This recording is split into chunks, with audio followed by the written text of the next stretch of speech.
Hello, everyone, and welcome back to another episode of The Push with Nick and KB. We are back once again to continue our WrestleMania project.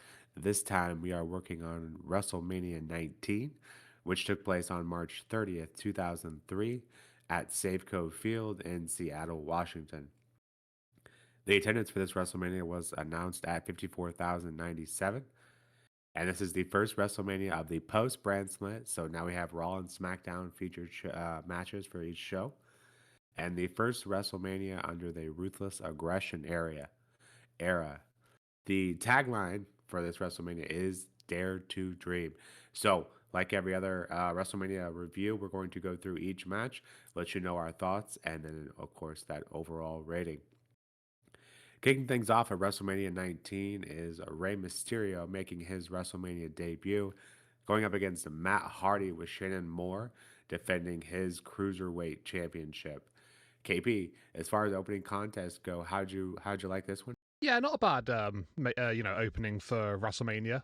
Chance to see Matt Hardy in singles competition at the event for the first time, and also an opportunity to see it debuting at WrestleMania anyway. Rey Mysterio, so that was quite cool to see those two competing here to get things started.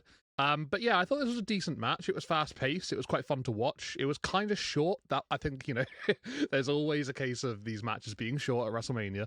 But yeah, this definitely did fall under that category for sure. But I thought it was full of quality for what we got. Really, had a really nice flow to it, and just generally speaking, yeah, just had a lot to really take in. Shannon Moore, who's on the outside, being an absolute menace to Rey Mysterio for the basically the entirety of the matchup. Loads of interferences, but didn't really disrupt the flow of it. I thought it still was quite smooth and efficient as it went on, sort of thing. Gets to a point in the end where Rey Mysterio looks for the 619, and he does hit it.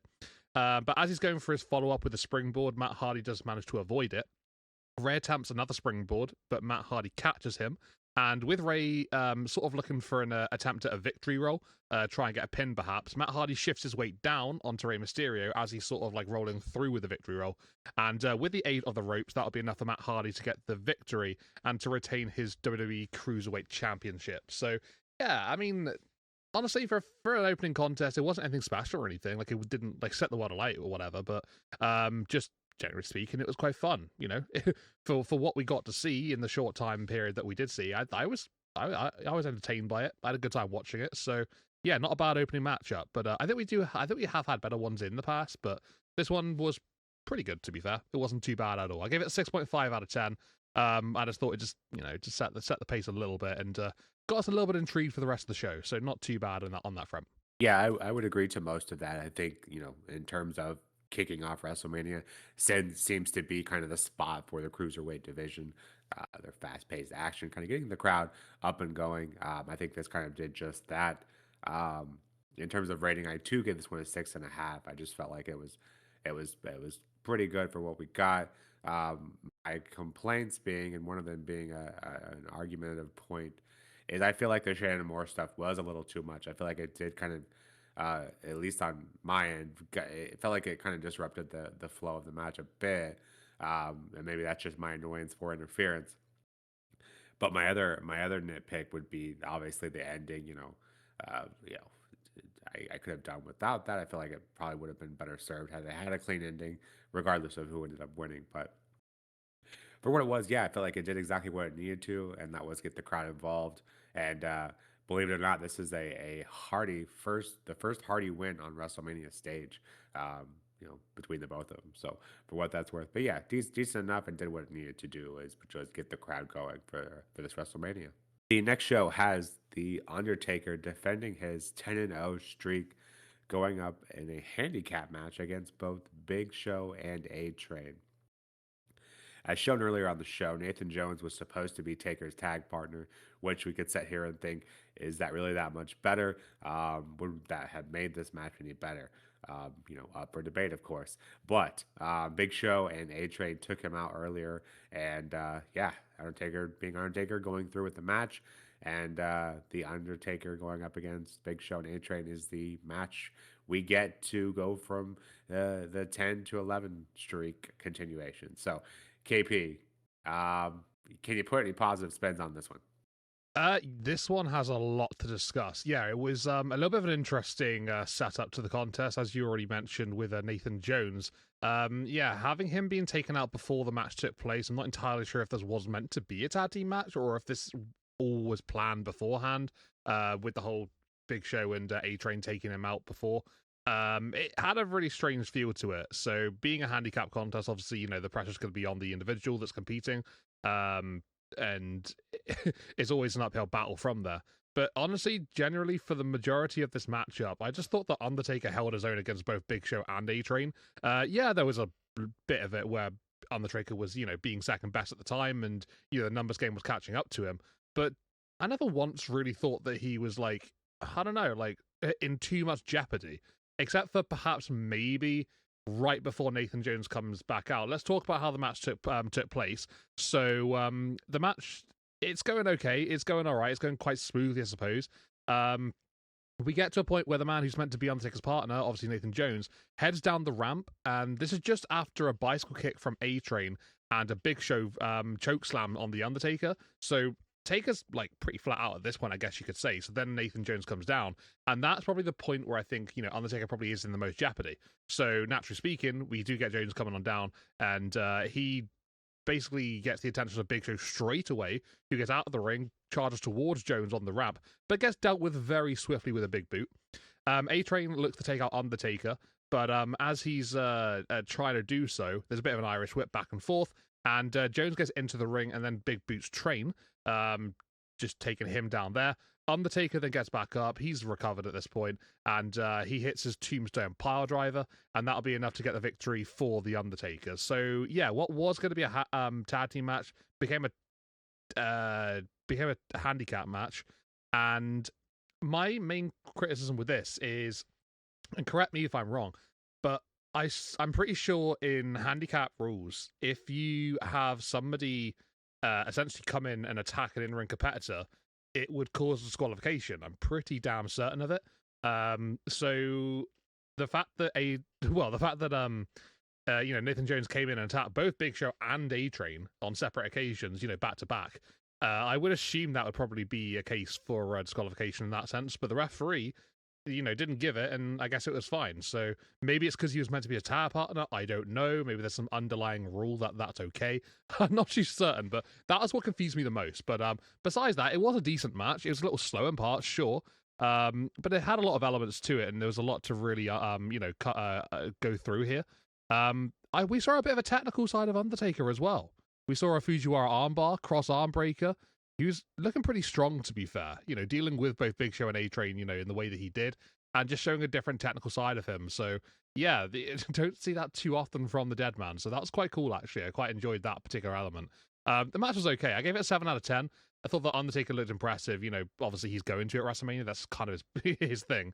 But yeah, generally speaking, like I say, he didn't look second best the majority of this contest. Thought he did a great job of doing that. And yeah, I guess you could maybe say Big Show and A-Train looking a little weak in this situation, but I guess they were about to take control and get the victory, possibly, you could say, until Nathan Jones came down. So I guess that would be the argument with that. But yeah, not a bad match. 7 out of 10. Thought it was pretty decent. But it wasn't a masterpiece or anything. Well, I'm sure it was foreshadowed a bit by my question before I turned it over to you, but I did not care for this match, and this quite possibly could be our biggest variance, at least on the Mania series that we've done. Um, the kayfabe version was Big Show and A Train taking out Nathan Jones, but the actual version was WWE did not trust Nathan Jones to perform on the Mania stage. Which, why would you put the contest up in the first place if you didn't? He just felt like he was too green and that he would make a mistake. So he was limited to that run-in, and as you alluded to, yeah, that run-in was questionable at best. I think the only spin I could put on it was yes, that was originally supposed to be a tag team, so that's why they allowed it. But regardless, questionable circumstances at best there. Yeah, as you also alluded to, the handicap match for Show and Train to kind of struggle that much with it, I think does make them look weak. But alas, Nathan Jones, I guess, tying the bridge, connecting the bridge there.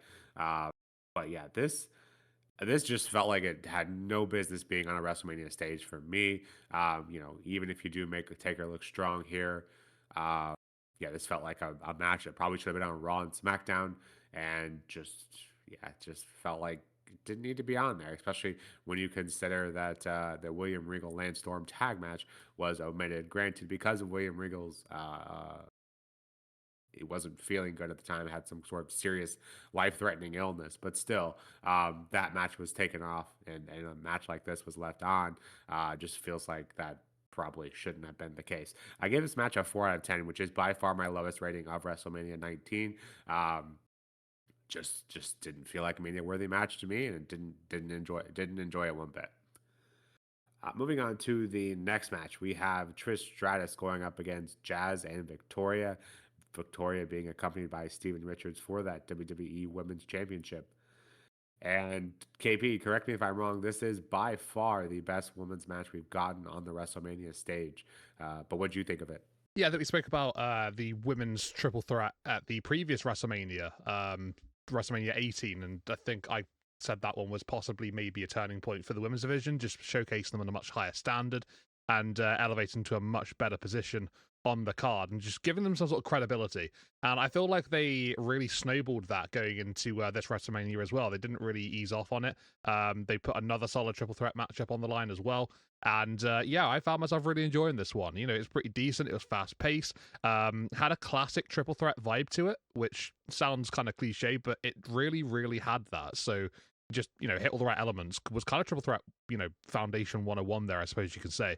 And with each woman, you know, having their say, they were involved completely fine, you know, throughout the contest. Plenty of action for each of them. No real issues here. The match flowed really nicely, and had a good feel to it. So yeah, you know, I got nothing really too bad to say about it, to be honest with you. It gets to a point in the contest where we see Victoria. She's sending Jazz to the outside and sort of knocks her down just to make sure that she's definitely out of the equation. Trish takes down Victoria before Stevie Richards, who is supporting Victoria here in this matchup, he comes in with a steel chair, and he looks to hit Trish over the just hit Trish with it, full stop, I suppose. And he misses. Trish avoids the attack, and he hits the top rope instead, with the chair then bouncing off of that and onto his face. So that allows Trish to deliver a satisfaction onto him, takes him out of the equation. Victoria then looks for the Widow's Peak, trying to take advantage of the possible distraction here from that situation. But Trish does end up landing on her feet and instead hits the chick kick, and that'll be enough to get the victory and then to win the Women's Championship as a result. So, yeah, just a really solid matchup. You know, got nothing really bad to say about it, just had a nice feel to it. It wasn't like a, you know, absolutely spectacular contest, but did it really need to be? Probably not. I think at this point in the you know, in the business, the women were seen as sort of, you know, possibly making a step up, but they didn't want them to be, you know, on the level of the main eventers for the guys just yet. So, I guess in that sense, you know, mission accomplished. But yeah, it was a good match. I liked it. I think I did give about a 7 for the one at WrestleMania 18, but I gave this one a 7 out of 10. Like I say, I just really liked it. I had a good time watching it, and just generally just felt really good. The flow was pretty much perfect. So yeah, nothing really too critical to say, but I'm just glad that, you know, the women's matches did take a bit of a step up from 18 and it carried on into 19. So that's really nice to see. Yeah, and I gave the WrestleMania women's match a 5.5 out of 10. I gave this one a 7 out of 10. So again, just kind of on the upward trend. I thought all three women, kind of as you allude to with the triple threat, you know, formula, if you will. Every woman kind of had their chance to shine, and everyone looked good doing it, in my opinion. Trish especially just felt like she was on another level. Perhaps trying to remove the images that the other women being involved in this WrestleMania had, to try to, you know, hopefully give them the lasting image of Trish just absolutely going off. You know, some of the shots she was throwing just looked super intense. Um, yeah, these women were clearly out to prove a message, and I feel like they did a good job of doing that, and you know, proving that women can wrestle. And Trish, I argue that this is, at least that I can recall, is one of the best matches I think I've seen Trish Stratus in. You know, it just felt like she was really out to prove herself, and obviously did so by winning the WWE Women's Championship. The Steven Richards chairman I thought was awesome. It didn't make it look silly. You see a lot of the spots like that look pretty silly with the ropes, but he nailed that one. Then getting that landing that move from Trish Stratus to kind of remove him from the ring. I was worried that he was going to be too involved, and I felt like what he did was perfectly adequate and didn't really take away from the match that much. And yeah, Trish Stratus, your new WWE Women's Champion, once again. So yeah, I thought this was a nice change of pace and continuing the upward trend for the women. Getting into the next match, we have a Eddie Guerrero versus Chavo Guerrero going up against Chris Benoit and Rhino, going up against Team Angle, Charlie Haas and Shelton Benjamin, making their WrestleMania debut and also defending those WWE Tag Team Championship. KP, what'd you make of this one? Yeah, these type of matches for the tag team division, the ones where we have, more than two teams competing at the same time, and we don't have one member of each team being active at the same time. We just get two representatives in the ring. They can tag out to anybody. It doesn't have to be their own tag team. And, whoever's legal in the ring at the time, obviously, are the two that are going to be deciding the fall of the contest. Normally, I'm not really into that sort of style stipulation. And I always think to myself whilst I'm watching it, like, imagine how much better this would be if it was, just every team had one legal competitor at the same time. But for this one, I honestly didn't really find that to be an issue. I thought it was a pretty good feeling triple threat tag team match. There was a lot of high energy in this one. It was really fast paced. Lots and lots of back and forth action. I thought everybody had a really good showing. No one really shied away. And there was some real nice chemistry shown between all three teams here, individually between each team member anyway, and then between the teams, conjunctively speaking as well. Yeah, just a lot of chemistry being shown here. Everyone just seemed to really be firing on all cylinders, to be honest with you. It was a fun match, despite, obviously not being my preferred stipulation, but they still did a really good job with it, and I thought it did really well on that front as well. The finish was good as well. I quite liked how it ended up in the end. Talking a little about how the match did go flow-wise towards the end of the contest. We would have Shelton Benjamin. He's got a cover on Chris Benoit before Eddie Guerrero breaks it up via a frog splash from the top. Absolutely beautifully done. Chavo Guerrero, he tags in from Benoit, and he gets a belly-to-belly suplex from Haas straight away. Charlie Haas then gets gored by Rhyno, who then gores Chavo Guerrero. Eddie drags Rhino to the outside of the ring, and that allows Shelton Benjamin to quickly capitalize and to cover Chavo to get the win. But I say the reason I like the finish because it was just a lot going on. Like, there's a lot that led up to it. Numerous people in the matchup being involved in it, sort of like stages building up to that eventual cover. And Team Angle do retain the tag team championships as a result, beating Los Guerreros and Rhino and Chris Benoit. So yeah, I just liked it. I thought it flowed really nicely. These matches can be a little bit skeptical sometimes for me, but this one didn't really fit their moniker. So very glad to be able to enjoy it. And I didn't once think that it could have been a bit better whilst I was watching it. Although obviously you could argue it definitely could have been in parts, but it was just a good solid tag team matchup. I gave it a 7.5 out of 10. I liked it for what it was, thought it was fun, enjoyed it. And don't really have too many complaints about it. So yeah, I guess we'll take that what it is. 7.5 is not too bad. What about you, Nick? What did you make of this tag team matchup? I know we've spoken about the stipulation before. Obviously, having one member of each team legal is normally a good thing. Did it really make that much of a difference for you in this one, though? Yeah, I would agree completely with pretty much everything you said. I think, provided the stipulation, it really didn't come into play. It didn't make the match, less enjoyable, at least from my end either. So it helps when you have the talent that you do. Obviously, you have a good chunk of the what's widely known as the SmackDown Six here. So that certainly helps, specifically the chemistry between Guerrero and Benoit, obviously off the charts. Benoit feels like he's on another level for this match, kind of similar to Trish. Just the intensity level ramped up 100, and Rhino. That's always how his wrestling style felt like it was. I think he just come in and give a few gores, and everyone's like, he's impressive. That's kind of how I felt with him and his team in particular. You could not tell at all that it was Team Angle's first WrestleMania match, and of course, Los Guerreros, Eddie, and Chavo looked very good as well. So yeah, I really don't have anything to complain about. This match was nonstop. Even the finish felt like it was just perfectly executed.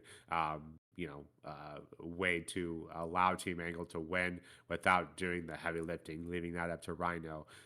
So yeah, that even the match ending I thought was great, and nonstop action. What more can you really complain about? I just couldn't come up with much. I gave this match an 8 out of 10, and it feels low, I think, for how much I'm complimenting it, but I just think for what it just was nonstop, and you know, I can't really come up with a reason why it would need what it would need to be better. Maybe a bit longer, I guess. That's really the only thing I could come up with. Um, but for what we got, I thought this was a great tag team match, and chemistry by all three teams was really good. And like you said, was not affected at all by that stipulation that we aren't typically that fond of. Continuing the upward trend of WrestleMania 19, we get into the next contest, which has the HBK Shawn Michaels going up against Chris Jericho. In my opinion, and a lot of others, I'm sure, is that Jericho was disappointed in his WrestleMania 18 performance. Felt like it deserved to be better. If you are one of those people that thought that, I feel like this performance absolutely kind of overrides that in history in terms of Chris Jericho's ability to perform on the biggest stage of them all. And of course, Mr. WrestleMania himself, Shawn Michaels, no stranger to putting on a banger at WrestleMania. KP, what are your thoughts on this one? Yeah, this was a tremendous contest. Absolutely solid. Just a really great match between two men who just absolutely left everything in the ring. Started off slow and quite progressive, very technical bout, very even between the two men. And gradually just got more and more interesting as it went on. The longer it went on, the more I was sort of into it, the more I was enjoying it, and just the more fun I had watching it as well. So I think they did a really good job, storytelling through the contest as well, sort of like making you love it interest at first, and just gradually piquing that interest towards the late stages. It was extremely back and forth, so much quality throughout the contest as well.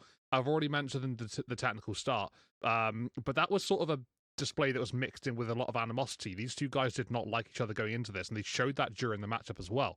So yeah, just the general sort of aggression that was being displayed here in the matchup. I think they did a really good job of sort of like highlighting that. So that was really well done as well for me personally.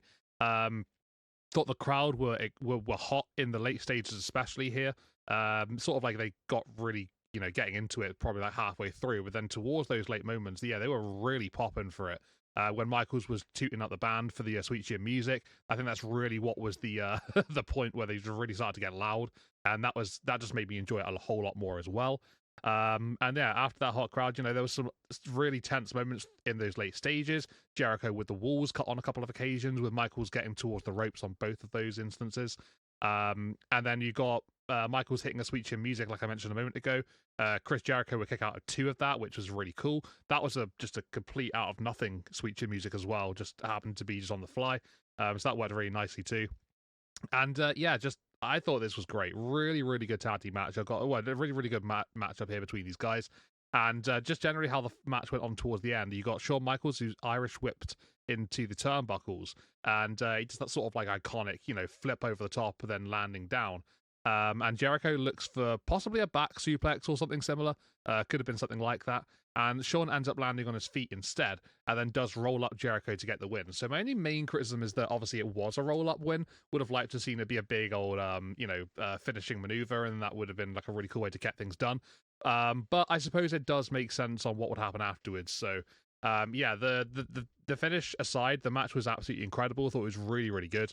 Had a great time watching it. And even like after the contest, after that roll up, Michaels, he extends a hand towards Jericho in a show of respect. Jericho does reciprocate kind of thing because he goes in for a hug on Michaels. But you can sort of tell that Jericho is already thinking of the next step here. And Jericho then low blows Michaels before walking away in absolute frustration, obviously having taken the loss to him. So yeah, I think that really fit the build going into this one. That little last moment there. I think those two guys just sort of embracing and just probably just taking a moment between the two of them just to say, yeah, we killed it out there. Great one-on-one matchup, well played, sort of thing. And then Jericho went back to it and was like, right, I still hate you, by the way. So, yeah, I couldn't beat you, but I can at least kick you down right here, right now. So that's something.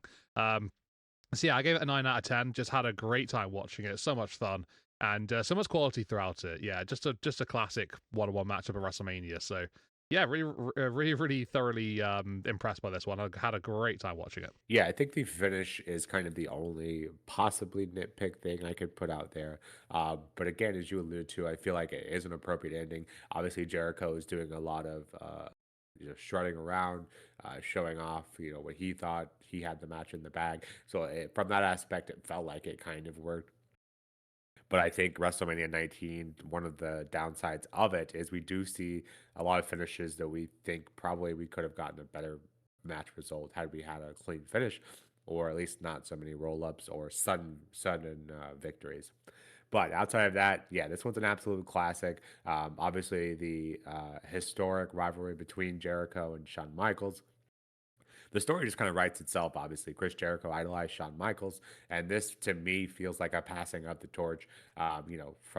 From just kind of the build to the post match, like the post match with Jericho getting that low blow on Michaels, that 100% feels like something Michaels would have done in his heyday. So, not saying that he's not still in his heyday, but in terms of when he was getting on the scene, had the, especially with DX, feels like something he would have done. But yeah, these two incredible storytelling, both in the ring and in terms of what they're able to do from a tactical aspect, shines in every sort of sense of the word. And yeah, these two just put an absolute clinic on. And this is one of my favorite Chris Jericho matches. Yeah, I don't know. There's a ton I can put out there that I haven't already. The Sweet Chin music from Jericho was great as well. Jericho just feels like he really kind of was past that torch, and this was kind of his taking Shawn Michaels' old spot, and again rewriting that history of Jericho not being able to perform on the Mania stage.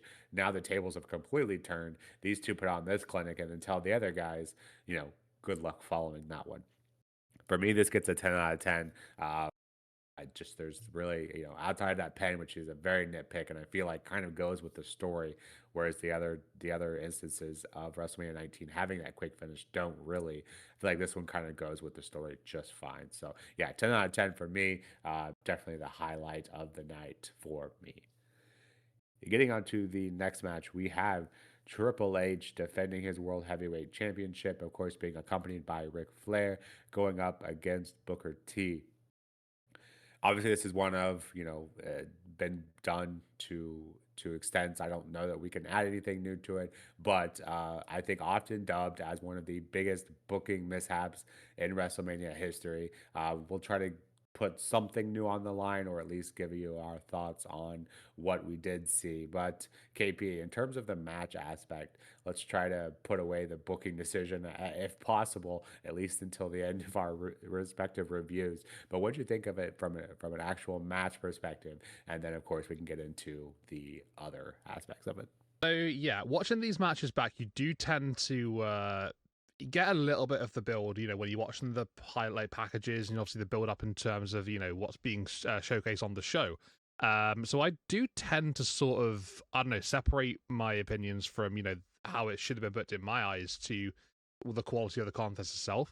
So I think already I'm sort of like, gonna hit the nail on the head there in terms of what my opinion is gonna be anyway. But yeah, I thought this match had a really good early stage to it. Like, the opening moments were quite cool. I thought Booker T looked especially very, very good in the opening parts. The match got to a point where it slowed right down, though. It gets to a stage where Triple H uses an Indian Deathlock, and just before I get into all this, JR, when Triple H locks in the Indian Deathlock, I want to say he says, I don't remember the last time I saw this move, in probably at least 5 or 6 times in about a minute. Like, he is absolutely losing his mind over the Indian Deathlock. So I thought that was hilarious as hell. Just a little FYI there. But yeah, when it comes to the Indian Deathlock, once he uses that move, all energy from this match is absolutely sapped, and there's nothing left. It completely fell flat afterwards.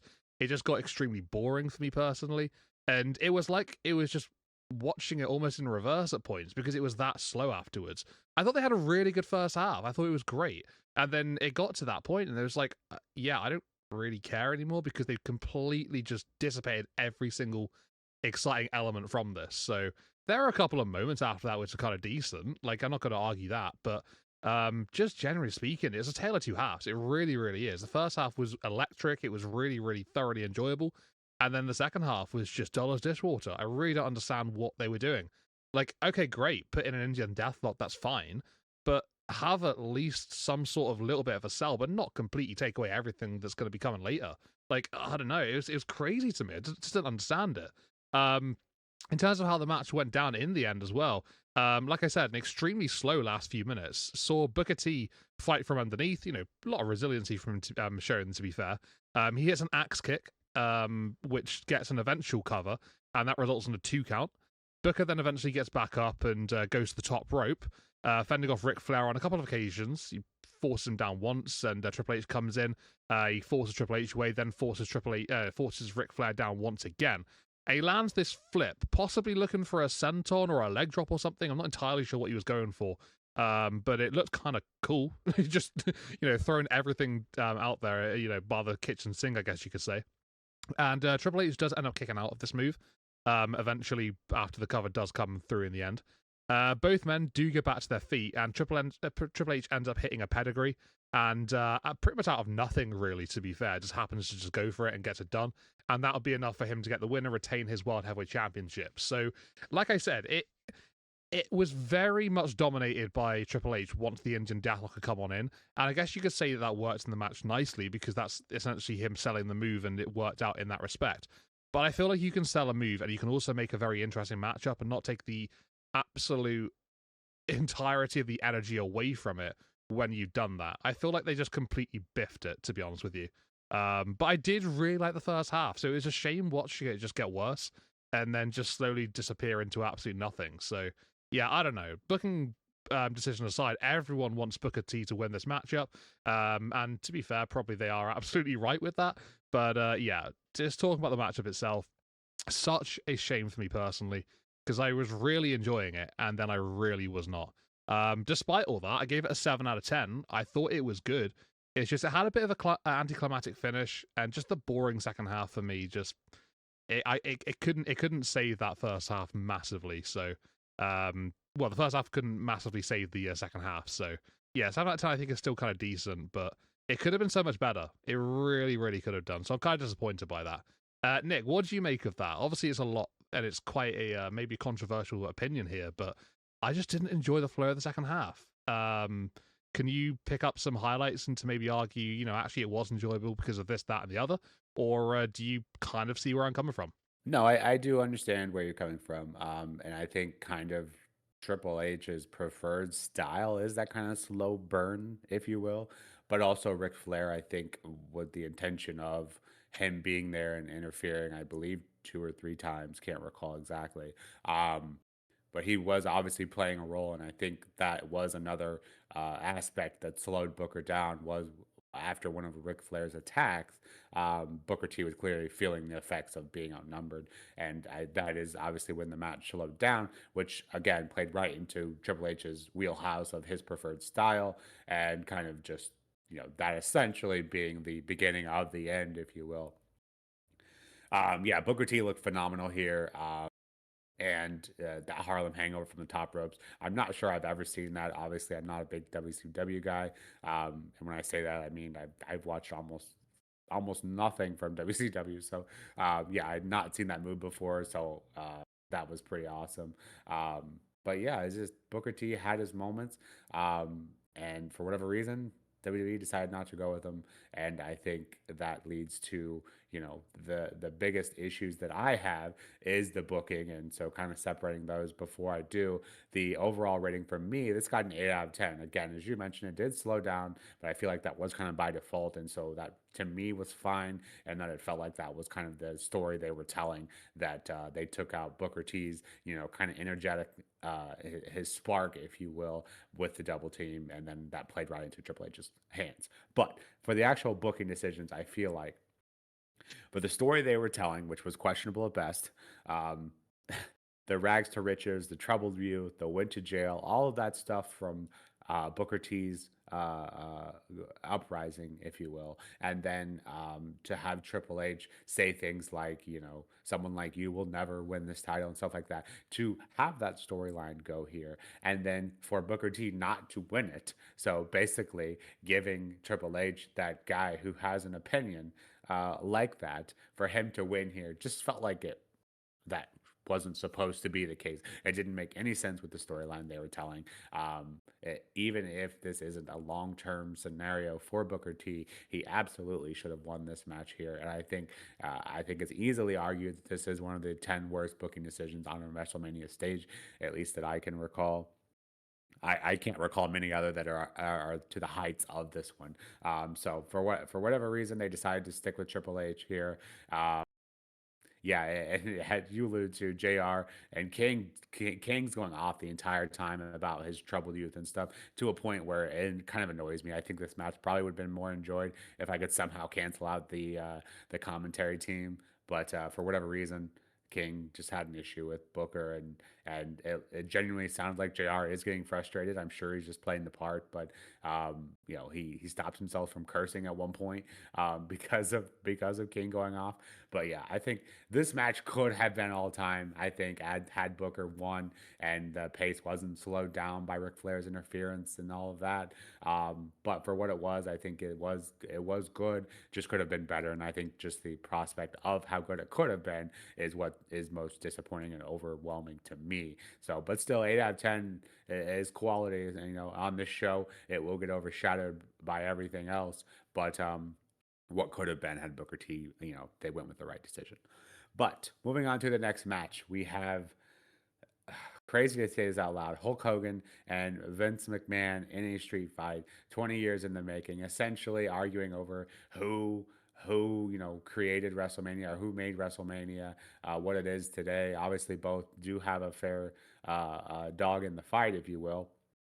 But KP, to me, this match felt like it was better than it had any right to be. Not from a technical aspect, but although it does have some of those, but from just a storytelling perspective, this one felt like it was better than it should have been. What did you make of this one? Yeah, you've set me up quite nicely there, and I think that's a great place to start.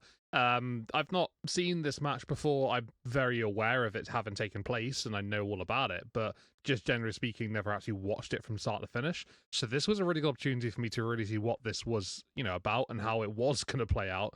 Because I guess on paper, you look at Hogan and McMahon at this stage, and you think possibly this isn't going to be a very good contest. It's probably not going to be too enjoyable, and it's going to be a bit of a mess. But actually, it wasn't really any of that. It was pretty decent, to be fair, for the large part of it. Maybe it went on a little too long. Maybe that's the only slight criticism I have for this one. But honestly, it was pretty cool. There were some good spots throughout it. There was just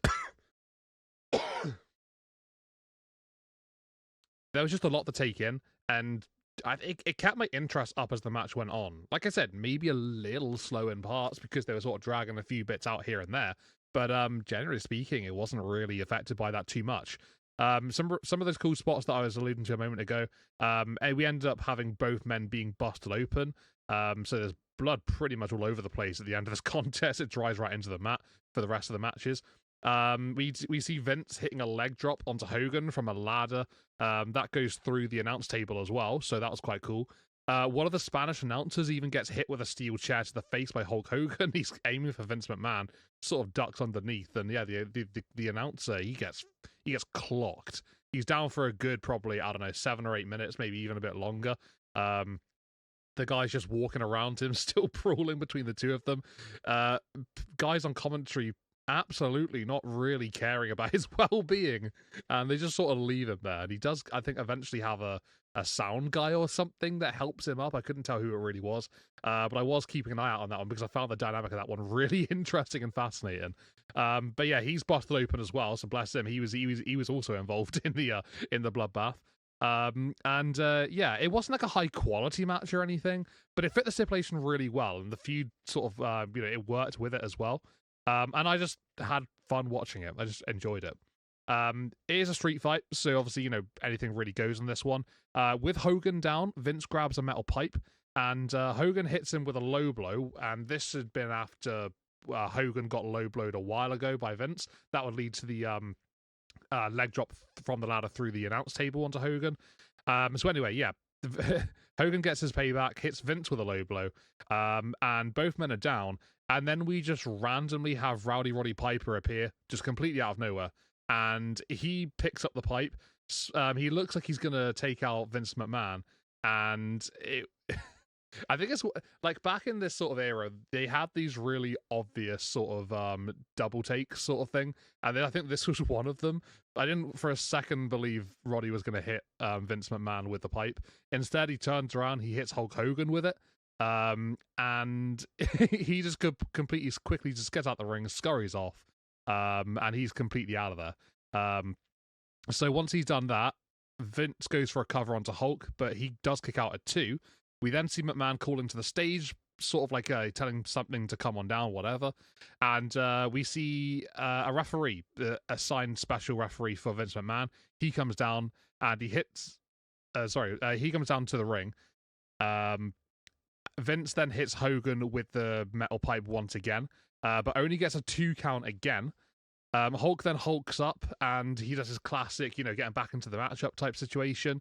Ends up hitting 3 leg drops in a row, and that'll be enough to get the victory here in this match. But yeah, just so much involved here. There was a lot to take in. Just a random Rowdy Roddy Piper appearance. Spanish commentator being completely clocked by a steel chair and busted open. No one caring about that. Crazy spots throughout the matchup. Just so many leg drops and things like that.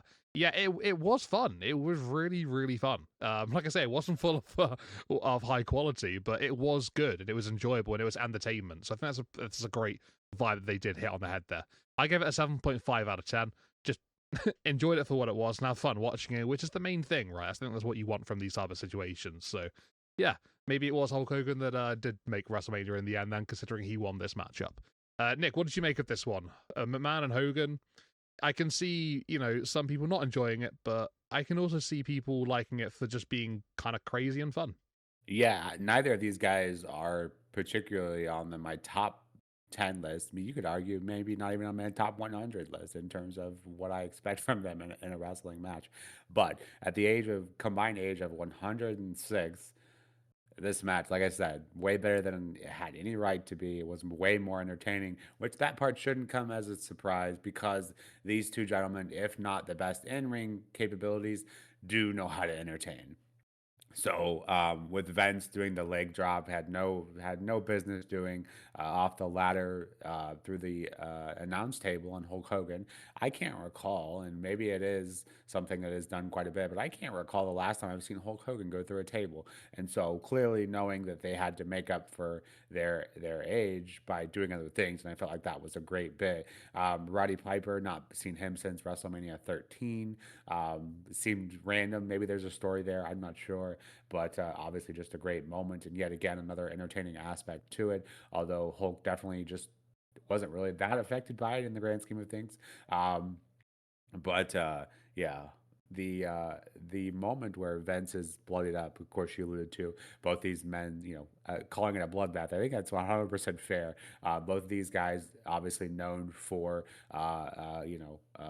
wearing that crimson mask, but that spot where Vince is on the other side, he has that pipe in his hand, and he slowly rises up. The camera angle for that was absolute cinema. He comes up and he just kind of has that devilish grin on his face, like thinking that he has this match won. That for me is an all-time Mania moment because just of how it looked.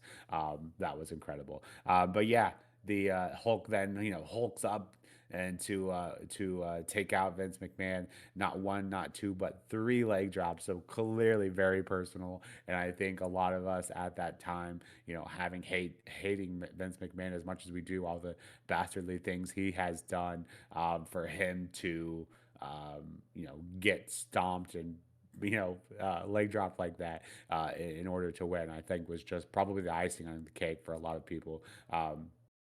You love seeing Vince McMahon get punished, and that's exactly what Hogan ended up doing. But yeah, it's definitely back and forth and way entertaining, way more entertaining than it needed to be. I gave this one a 7.5 as well. Moving on to the next match, we have the third installment. This time, The Rock coming back from Hollywood Rock, if you will, going up against Stone Cold, their third match in this historic rivalry and the last match of the historic rivalry. After this match, Stone Cold would officially call it. That was his retirement. Obviously, he ended up coming back to work a match here and there, but this was the end of his big career, if you will, the long standing part of it. And Stone Cold, interesting fact about this, Stone Cold was actually checked out of the hospital hours before this event. So make of that what you will. I think not him especially, just not in the greatest physical shape of his life, but knowing that he needed to be here for this match to close out this historic book or chapter, if you will, of these guys' career. So KP, what'd you make of this third and final installment of The Rock and Stone Cold? It's kind of crazy knowing that Stone Cold was in hospital hours before this one took place because honestly, you couldn't really tell. Yeah, he was maybe a little slower than we've seen in recent years, but generally speaking, I thought you still absolutely killed it, to be fair. Him and The Rock put on a really entertaining matchup here was really good. The crowd was so unbelievably into it as well, which made it so much better. It was, extremely hot from the start to finish.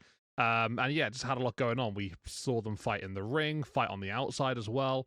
It just had that really big fight feel, and not a lot of matches do have that sort of glow to it, but this one really, really did. Back and forth was fun. Both men using each other's moves. I found that to be great. We saw Rock hitting the stunner and Stone Cold hitting the rock bottom. So yeah, there were some really cool moments as well. Just really going into the sort of deep depth of their rivalry between the two of them. And I thought Austin showed some insane levels of heart towards the end as well. Because it was very much dominated in those late stages by The Rock, and you could tell he was just essentially just waiting for Stone Cold to call it a day. And Stone Cold, he kept on fighting, he kept on trying to stay in, and eventually it did catch up to him in the end. Rock hits a people's elbow and then hits 3 rock bottoms before he's finally able to pin Austin to get the win. And I feel like that worked out really, really well here because it took the people's elbow and 3 rock bottoms to pin Austin. A lot of the build going into the Swan in terms of what was sort of made very apparent across the course of the night was that Rock had never beaten Austin at WrestleMania, and that was the main thing he wanted to achieve at this point. So for him to finally get the win over him, and the fact that it took him all it did to get that victory in the end, yeah, it shows you sort of, how much they really put into this, and they made it make a lot of sense. So I'm not normally a fan of people kicking out of big finishes, repeatedly, but this one just made absolute sense. So this is a case of it of being done, 100% correctly. So I can't really fault that instance there. But yeah, just a really fun contest. These guys are two absolutes, mega names in the industry, and this was the culmination of their rivalry, which I think did a really good job of it as well. Was it the best of their 3 matches? I would argue probably it wasn't, but it was still very, very good, and it had a lot of quality to it. I gave it an 8.5 out of 10, so like I said, solid, very, very good, very entertaining, and yeah, Stone Cold to go out on this one. I think it's not too bad of a way to go, realistically speaking. So yeah, great stuff between both men, and what an end to the rivalry it really was. Yeah, I would agree. I don't think this match quite tops 17, but I will say, and I do believe it is better than 15. Um, just from a just story perspective, The Rock, this was the one thing he hadn't done was beat Stone Cold on the grandest stage of them all. So for him to be able to do that, to take 3 rock bottoms to finish it, obviously, it kind of writes the story itself. It was very personal for him, and for him to finally get that win was obviously the one thing he needed to check off the box.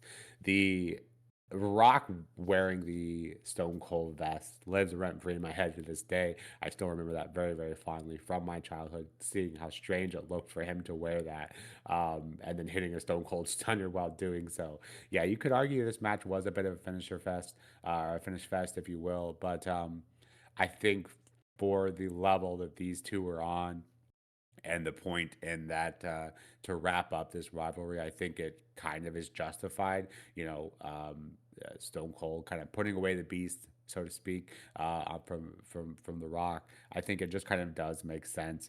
The fact that no one in the crowd knew this was going to be Austin's last WrestleMania match, or at least that we thought for a very long time anyway. But in terms of his first kind of run, this was going to be his last WrestleMania match, and nobody really knew it. So I think that just kind of makes it all the more special. Austin clearly giving it his all, and The Rock probably trying to make him look that good as well, kind of closing that book, if you will. But yeah, for me, yeah, it's just special. Not anything crazy from in-ring perspective. A bunch of finishers. Really, I think you could argue is most of the match.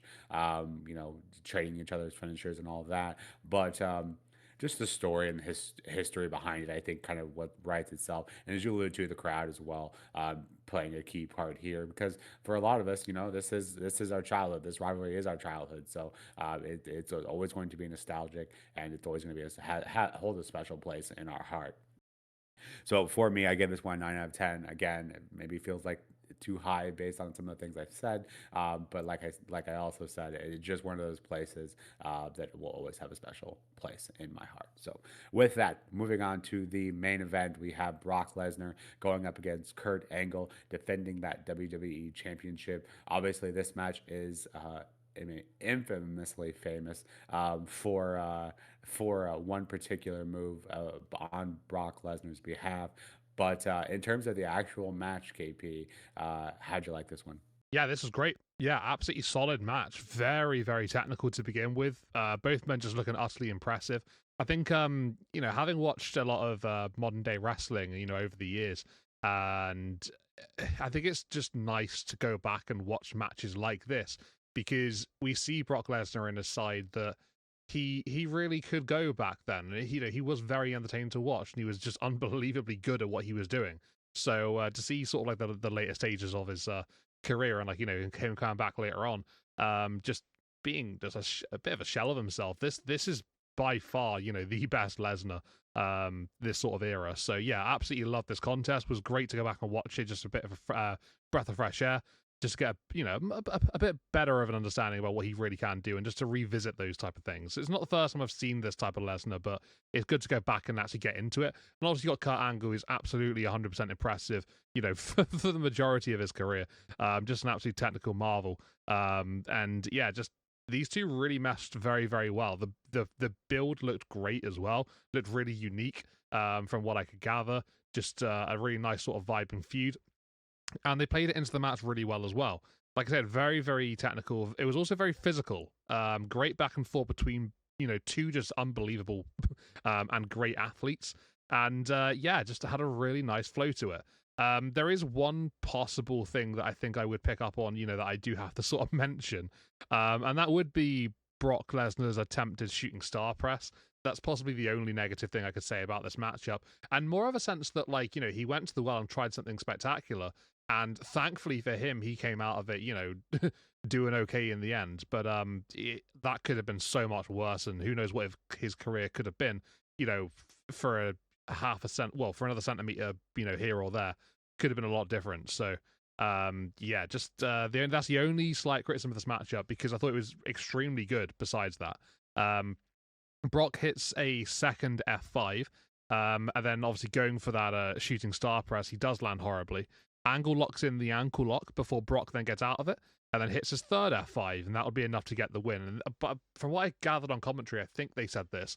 It was the first time anybody had ever kicked out of the F5, and the first time anybody had ever kicked out of the angle slam. So, yeah, making big waves here in this WrestleMania matchup for that WWE Undisputed Championship. And yeah, they thought they did a great job with it. And the effects of Lesnar after the matchup, he couldn't really get up to his feet. I don't know if that's because of the shooting star press or just because of the grueling matchup with Kurt Angle, but it took him a long time to get back up to his feet. And I think it was actually post-show, the credits had already rolled, where he was actually, celebrating in the ring. And Angle being, the professional that he was basically showcasing Lesnar off. And, this guy just won. He's a beast. Give him some love. So yeah, just generally speaking, I thought this one really had a nice flow to it, had a really good feel to it, and yeah, technical, physical, just great matchup between two utter beasts of athletes. So yeah, I haven't really got anything else I can really say about it because I've basically gone over all the highlights in my opinion. I gave it a 9 out of 10, but just really good main event feel as well. Just did what it needed to do and showcased two guys probably at the top of their games here, really, and just having a great one-on-one matchup. Nick, what did you make of this main event matchup? How did it sort of rank in like previous to other main events? And yeah, what about this coming of age moment for Brock Lesnar here on the WrestleMania stage, as well as Kurt Angle just doing his thing as normal, as we know and love? Yeah, I think knowing the story behind Kurt Angle's kind of uh, physical standing at this point, if you will. Basically risking his health and his career for this one match. When Vince is even telling you you probably shouldn't wrestle here. And it's slated to be the main event of WrestleMania. You know how that kind of shows you how serious it was. Kurt being held together by a hope and a prayer, essentially. But knowing all of that behind the scenes, you wouldn't be able to tell by watching the match. Obviously, Kurt, never, to his detriment possibly, has never been one to kind of hold back, and this is no exception. He makes Brock look like $1 million, and as you kind of alluded to, has to be the best Brock match that I think I've ever seen.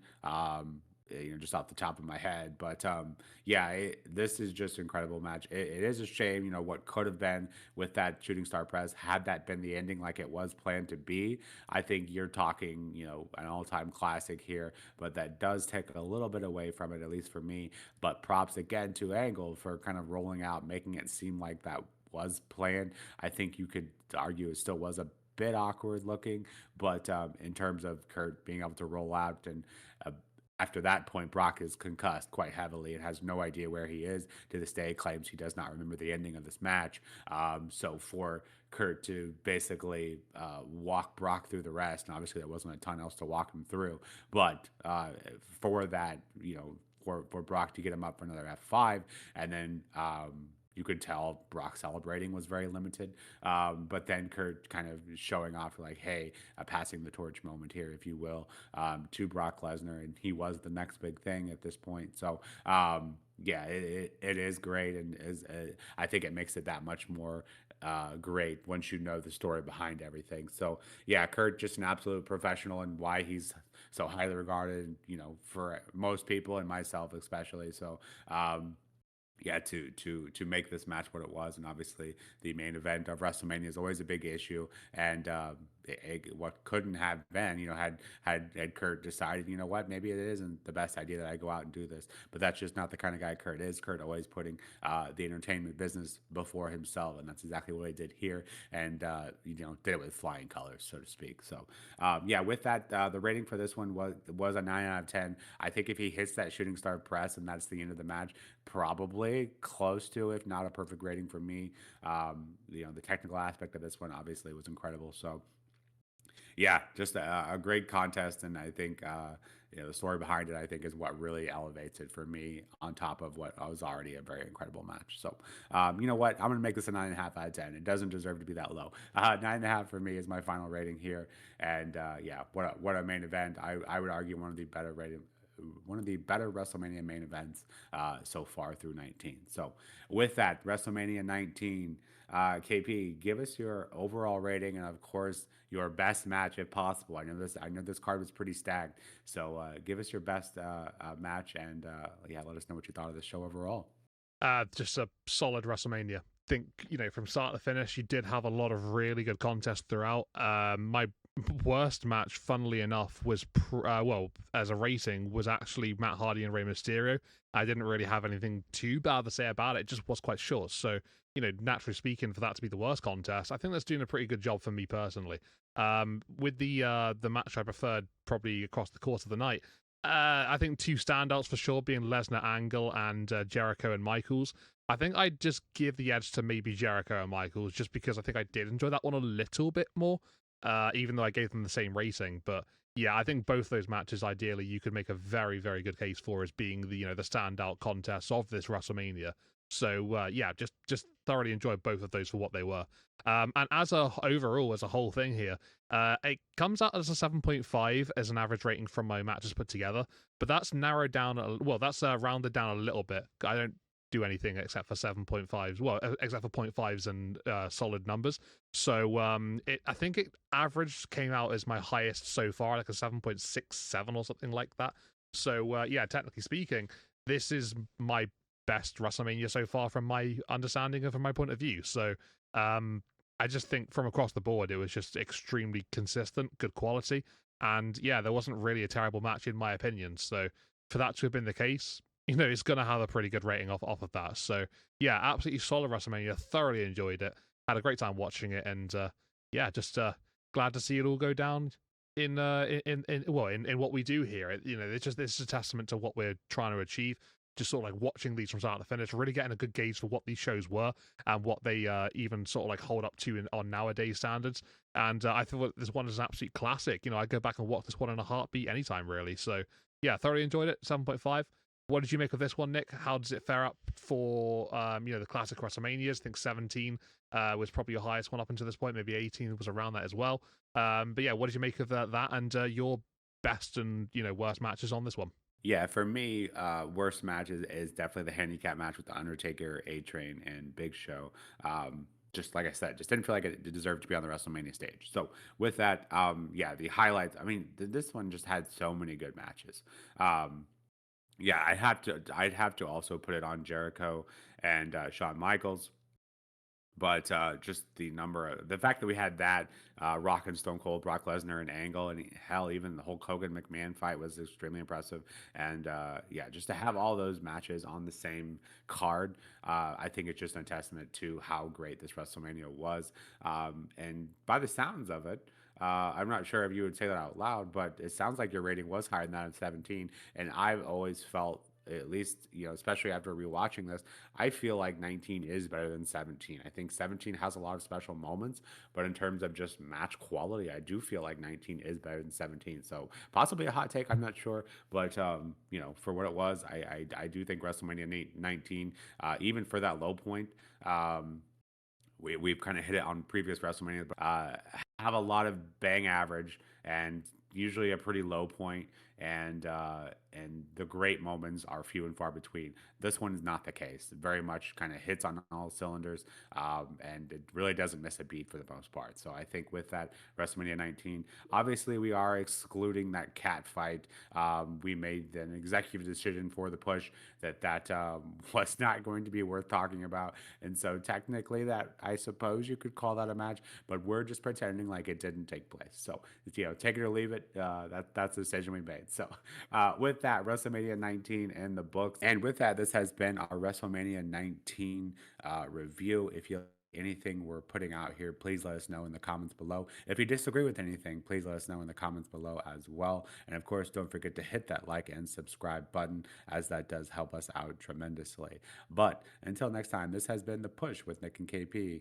We'll see you soon. Take care.